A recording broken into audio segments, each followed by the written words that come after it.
Je me concentre bien, je prends la pédale de frein pour arrêter, immobiliser la voiture, je saisis l'embrayage et au moment où les feux commencent à s'allumer, accélérateur à fond.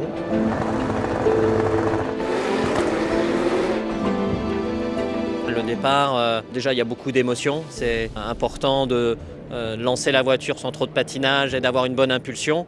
Et puis c'est l'occasion sur la phase de départ et le premier tour en général de gagner peut-être quelques places. C'est un moment super stressant, bien sûr, parce qu'on a peur de louper, ça arrive à tout le monde de louper.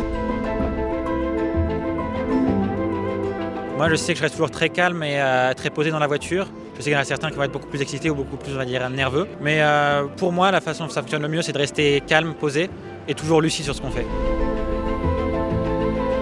C'est le moment que je préfère de la course.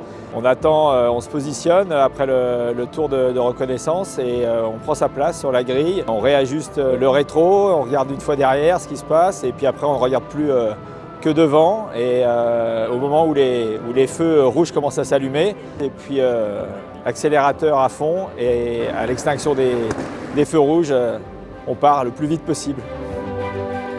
Il faut rester très serein, très zen, très concentré et puis essayer vraiment au moment où les lumières s'éteignent d'avoir la bonne impulsion. La bonne impulsion est la clé d'un bon démarrage. Puis ensuite effectivement cette capacité à pas trop faire patiner puisque la voiture est très puissante, hein. On n'a que des roues arrière motrices, on a quand même 500 chevaux et ça c'est clé aussi.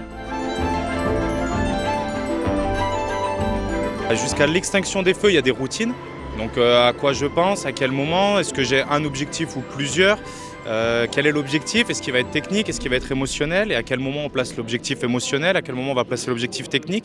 Par contre, une fois qu'il y a l'extinction des feux, on pourrait refaire 10 fois le départ, on aurait 10 départs totalement différents. Donc là, c'est important de ne pas avoir de routine et là de savoir se lancer en action, gérer 2, 3, voire on calcule jusqu'à 5 informations à la fois sur les pilotes au moment du départ et être capable de se dire laquelle est prioritaire pour faire le meilleur départ possible et passer ce premier secteur qui est toujours un moment assez intense.